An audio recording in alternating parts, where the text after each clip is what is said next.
Hello students, welcome back my YouTube channel Diksha Pathshala. आज के इस वीडियो में हम उपसर्ग के बारे में चर्चा करेंगे। आज का जो हमारा टॉपिक है वो उपसर्ग से है। उपसर्ग का अर्थ क्या होता है, इसकी परिभाषा क्या है, यह कितने प्रकार के होते हैं, इन सभी के बारे में हम लोग डिटेल्स में पढ़ेंगे और इसके बारे में जानेंगे। किंतु उससे पहले बच्चों, अगर आपने हमारे चैनल को सब्सक्राइब नहीं किया है तो इसको सब्सक्राइब कीजिए, साथ में बेल आइकन को भी प्रेस कीजिए, जिससे कि हमारे द्वारा कोई भी वीडियो अपलोड किया जाए तो उसका नोटिफिकेशन आप तक पहुंच सके। ठीक है ना। तो हम लोग अपने टॉपिक की तरफ चलते हैं। आज का जो टॉपिक है वो क्या है, उपसर्ग है। उपसर्ग का अर्थ होता क्या है तो इसको हम लोग देख लेते हैं। तो ध्यानपूर्वक सुनिएगा। उपसर्ग को हम लोग सबसे पहले दो पार्ट में डिवाइड कर लेते हैं। ठीक है ना। पहला जो पार्ट हो जाएगा वो उप हो जाएगा, दूसरा क्या होगा, सर्ग हो जाएगा। इस प्रकार से इसको हमने दो पार्ट में डिवाइड किया। अब उप का अर्थ क्या है और सर्ग का अर्थ क्या है इसको देख लेते हैं। तो बच्चों, जो उप का अर्थ होगा उसका अर्थ है समीप। इसका क्या अर्थ होगा, समीप होगा। और सर्ग का जो अर्थ है उसका अर्थ होगा सृष्टि करना। ठीक है ना। इस प्रकार से उप का अर्थ हो गया समीप और सर्ग का अर्थ हो गया सृष्टि करना। तो इस प्रकार से इसका अर्थ हो क्या सकता है, इसको ध्यान से देखिएगा। तो अगर हम कहें उपसर्ग का अर्थ है क्या, तो कहेंगे किसी शब्द के समीप आकर नया शब्द बनाना ही क्या हो जाता है, उपसर्ग का अर्थ हो गया ही पूरा। आगे हम लोग देख लेते हैं इसकी परिभाषा क्या है। चलिए इसकी परिभाषा देखते हैं। उपसर्ग की परिभाषा है क्या, तो ध्यानपूर्वक सुनिएगा। जो शब्दांश शब्दों के प्रारंभ में जुड़कर उसके अर्थ को परिवर्तित कर देते हैं वो क्या कहलाते हैं, उपसर्ग कहलाते हैं। ठीक है ना। इस प्रकार से हमारे एग्जाम्पल हैं यहाँ पे, प्रा प्लस हार बराबर क्या हो गया, प्रहार। अगर हम यहाँ पे प्रहार के बारे में जानना चाहें तो इसको देख लेते हैं। यहाँ पे दिया गया है हार। हार क्या है, हमारा शब्द हो गया। ठीक है। और जो प्रा है वो उपसर्ग हो गया, यानी कि हमने एक शब्द में क्या जोड़ा, उपसर्ग को जोड़ा, तो यहाँ पे क्या हो गया, प्रहार बन गया। किंतु यहाँ पे डिफिनीशन को ध्यान से देखिएगा। कहने का तात्पर्य यह है बच्चों, जो शब्दांश शब्दों के प्रारंभ में जुड़कर उसके अर्थ को परिवर्तित करते हैं। तो यहाँ पे अगर हम देखें तो जो हार का अर्थ था, हार का अर्थ हो गया पराजय। ठीक है ना, पराजय हो गया। किंतु जब हम लोगों ने उपसर्ग को इसमें ऐड किए तो हमारा बन गया प्रहार। ठीक है। प्रहार जब बन गया तो इसका अर्थ हो क्या गया, इस प्रहार का अर्थ बना क्या, इसको देख लेते हैं। तो यहाँ पे जो प्रहार का अर्थ बना वो चोट लगना।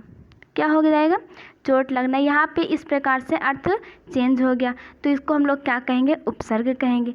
चलिए आगे देख लेते हैं। अब हम लोग बात करते हैं उपसर्ग कितने प्रकार के होते हैं। तो यहाँ पे हमने लिखा है, हिंदी में प्रचलित उपसर्गों को निम्नलिखित भागों में विभाजित किया जा सकता है। पहला क्या है, संस्कृत के उपसर्ग हो गया, दूसरा हो गया हिंदी के उपसर्ग, तीसरा है उर्दू यानी कि अरबी फारसी के उपसर्ग, और जो चौथा है वो क्या है, उपसर्ग के समान प्रयुक्त होने वाले संस्कृत के अव्यय। इस प्रकार से हमारे यहाँ पे उपसर्ग के प्रकार हो गए। ठीक है ना। तो इन सभी को हम लोग क्या करेंगे बच्चों, पूरे डिटेल्स में जानेंगे कि हिंदी के उपसर्ग क्या है, संस्कृत के उपसर्ग क्या है, अरबी फारसी के उपसर्ग क्या है। ठीक है। तो एक एक करके हम इनके बारे में जान लेते हैं। चलिए हम लोग जानते हैं कि संस्कृत के उपसर्ग क्या है, इसके बारे में हम लोग देख लेते हैं। यहाँ पे हमने लिखा है उपसर्ग, अर्थ और शब्द, ये हमारा संस्कृत के उपसर्ग है। उपसर्ग में हमने यहाँ पे कुछ लिखा है, जैसे कि अति हो गया, अधि हो गया, अनु। यहाँ पे इस प्रकार से हमने उपसर्ग को लिखा है। अति का अर्थ होता क्या है, ठीक है ना। तो यहाँ पे हमने उसका अर्थ भी लिख दिया है। और शब्द की बात करें तो जब हम लोग किसी शब्द में उपसर्ग को ऐड करेंगे तो हमारा शब्द बनेगा क्या, यानी कि जो अति दिया गया है उससे कितने शब्द बन सकते हैं, कैसे बनेगा, इन सभी के बारे में हम लोग देख लेते हैं। ठीक है। तो चलिए यहाँ पे हमने पहले लिखा है अति, हमारा पहला है अति। अति का अर्थ होता क्या है, अधिक। तो इस प्रकार से हमारा शब्द बना क्या, अत्यधिक, अतिरिक्त, अत्यंत। ठीक है ना। इस प्रकार से हमारे ये शब्द बन गए। अगर हम लोग और भी देखना चाहें तो यहाँ पे देखिए, हम देख लेते हैं उप का। ठीक है, उप का अर्थ हो गया निकट। जैसे उप में अगर हम कोई शब्द ऐड करें तो क्या बन जाएगा? उपवन, उपदेश, उपहार। अगर यहाँ पे देखें हम लोग, उप यानी कि जो उपसर्ग है इसको हम लोग हटा दें तब भी हमारा जो अर्थ निकलेगा वो सही है। कहने का तात्पर्य यह है बच्चों, अगर उप हटा दे तो हमारा बचा क्या? वन बचा। उसके बाद अगर उप हटा दे यहाँ उपदेश से तो क्या बचा? देश, जिसका अर्थ निकल रहा है। उपहार की अगर बात करें, अगर हमने उपसर्ग को हटा दिया तो यहाँ पे बचा हार। इस प्रकार से हमारा ये क्या हो गया? उपसर्ग बन गया। आगे हम लोग बात कर लेते हैं हिंदी के उपसर्ग। हिंदी के उपसर्ग की बात करें तो यहाँ पे भी हमने कुछ बताया है हिंदी के उपसर्ग के बारे में। जैसे कि पहला है छोटा आ, दूसरा हो गया अन, तीसरा हो गया कु, उसके बाद दु, नी, भर, सु, अध, उन, पर। इस प्रकार से हमने क्या किया? उपसर्ग को लिखा है। उसका अर्थ क्या है? यहाँ पे हमने अर्थ को भी लिख दिया है। उससे बनने वाले शब्द क्या हैं? यहाँ पे हमने शब्दों को भी बताया है। तो इस प्रकार से ये सभी क्या हो गए? हमारे हिंदी के उपसर्ग हो गए। बात करते हैं उर्दू के उपसर्ग के बारे में। ठीक है, तो उर्दू के जो उपसर्ग होते हैं, कहने का तात्पर्य है जो अरबी फारसी के उपसर्ग है वो कौन कौन से हैं उसको देख लेते हैं।